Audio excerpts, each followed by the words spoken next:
Hal pertama yang kulakukan setelah terlahir kembali ke masa sebelum kiamat.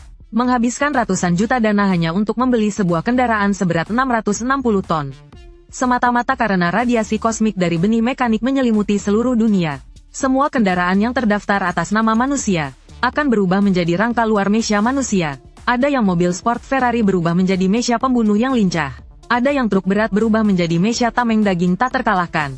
Ada yang truk semen berubah menjadi mesia penyihir jarak jauh. Dan aturan transformasi mengikuti hukum kekekalan massa. Selama kendaraan semakin besar, semakin berat dan semakin kokoh, maka mesia hasil transformasi akan semakin kuat. Namun di kehidupan sebelumnya aku begitu miskin hingga hanya punya sepeda bersama yang bahkan belum selesai dibayar. Aku diinjak mati seperti semut oleh monster mekanik yang lewat. Aku terbangun dari tempat tidur dengan kaget. Langsung membuka ponsel dan mencairkan aset secara gila-gilaan. Sekarang tersisa hanya 7 hari sebelum kiamat tiba. Aku harus dalam waktu 7 hari ini membangun seekor raksasa baja tak tertandingi di dunia. Setelah semalaman berjuang, di rekeningku tergeletak dingin 5 juta. Dalam hidup ini aku sudah tak mungkin ikut tes pegawai negeri lagi. Keesokan harinya aku datang ke kawasan perdagangan mesin berat, menghabiskan 3,8 juta untuk membeli kendaraan seberat 660 ton ini. Harus diketahui bahwa monster mekanik di kehidupan sebelumnya, beratnya hanya sekitar 500 ton saja. Namun hanya kerangka ini jelas masih jauh dari cukup. Aku mengendarai raksasa baja ini menuju bengkel modifikasi pasar gelap, sambil bergumam pelan. Selanjutnya pasang tanduk penabrak, las pagar baja bertulang, ubah bagian depan menjadi gudang senjata berjalan. Aku ingin semua orang takut pada mecaku. Saat kendaraanku berhenti di depan bengkel hanggar, semua orang langsung terkejut. Mekanik hanggar Wang Dalei menatap raksasa baja itu lalu berkata, "Bro, kamu salah jalan ya, ini bengkel mobil, bukan tambang terbuka." Benda ini sampai membuat fondasi rumahku retak. Aku mengeluarkan selembar gambar biru dari saku lalu berkata, "Aku tidak melakukan perawatan, hanya melakukan modifikasi.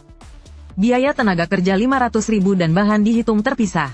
Mendengar itu napas Wang Dalei langsung menjadi berat.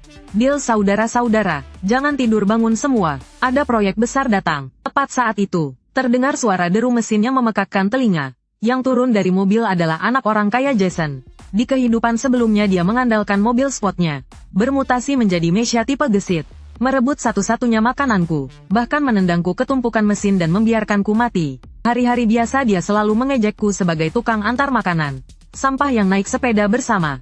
Begitu turun dari mobil Jason langsung melihatku berdiri di samping. "Bukankah ini Longbu si pengantar makanan itu? Kamu punya mobil memangnya sampai berdiri di sini? Jangan bilang rongsokan di depan itu milikmu. Kalau benar itu milikmu, segera geser rongsokan itu. Jangan menghalangi mobil tuan muda ini masuk lift." Mendengar itu aku tidak menghiraukannya. Tidak perlu berdebat dengan orang yang sebentar lagi mati. Demi mengejar tenggat aku menambah 200.000 sebagai upah lembur. Bagian depan mobil dipasang tanduk penabrak segitiga.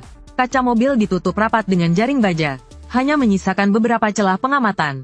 Ban dipasang rantai baja anti ledak yang tebal.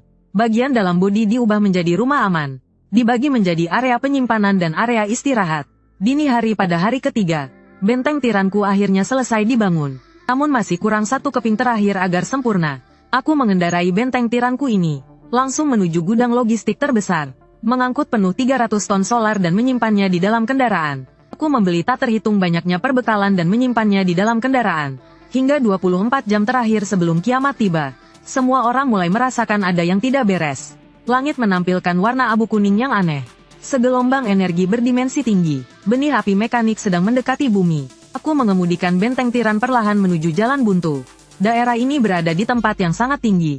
Pandangan sangat luas, bisa menyerang maupun bertahan. Yang terpenting, orang dan kendaraan di sini sangat sedikit. Gelombang pertama saat kiamat datang, bukan berasal dari monster mekanik, melainkan dari kendaraan di sekitar manusia.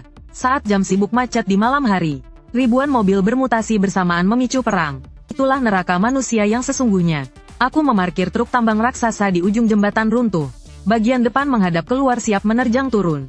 Diam menunggu waktu mutasi tiba. Seiring gelombang kejut ungu menyapu langit, seluruh dunia pada saat itu mengeluarkan raungan logam, dan monster hitam di atas jembatan runtuh juga menyelesaikan mutasinya. Pemeriksaan sistem selesai. Kendaraan mesia kelas S benteng tiran siap menerima perintah Anda. Sudut bibirku terangkat membentuk senyum tipis. Aku menghentakkan tuas persneling. Tubuh hitam raksasa itu menyala dengan gemuruh keras. menuju persimpangan seperti neraka dunia, meluncur turun. Kemudian saat bergerak, aku mencoba menghubungkan kesadaran, mengendalikan benteng tiran melalui pikiran.